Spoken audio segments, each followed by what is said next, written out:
बघा, मी आपल्या समोर एक कविता सादर करतोय। ही कविता माझी नसून ती किशोर मासिकामध्ये रमेश तांबे यांची कविता आहे। त्या कवितेचं नाव आहे सर।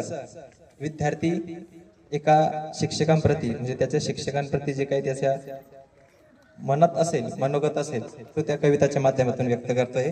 तर मी आपल्या समोर ती सादर करतोय। बघा, शाळेच्या पहिल्या दिवशीच सर मला भेटले, शाळेच्या पहिल्या दिवशीच सर मला भेटले, कुणास ठाऊक कसे पण मित्र माझे झाले।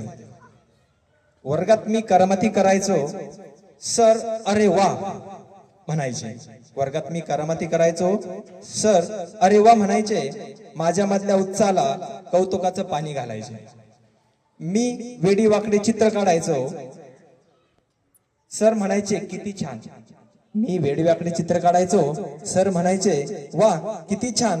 माझ्या गिचमिड अक्षरांनाही त्यांना वाटायचा अभिमान, माझ्या गिचमिड अक्षरांचाही त्यांना वाटायचा अभिमान। भाषण करताना माझी ततपप व्हायची, भाषण करताना माझी तपपप व्हायची, तरीही पाठीवर सरांची थाप माझी असायची।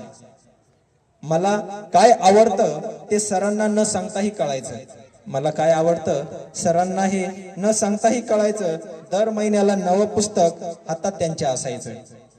फळ्यांवर गणित सोडवताना हमखास मी चुकायचो, फळ्यावर गणित सोडवताना हमखास मी चुकायचो।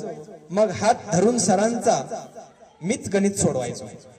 बालबुद्धीच्या कविता माझ्या सर घेऊन मिरवायचे, बालबुद्धीच्या कविता माझ्या सर घेऊन मिरवायचे।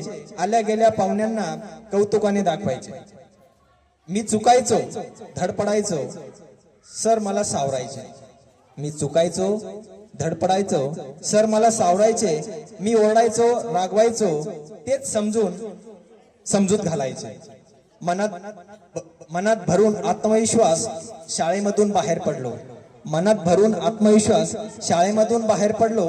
आयुष्याच्या वाटेवर सरांना मी विसरत गेलो।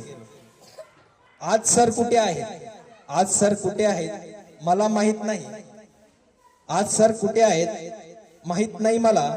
पण कौतुक करताना सरांचं मीच सर दिसतो जगाला, मीच सर दिसतो जगाला। धन्यवाद।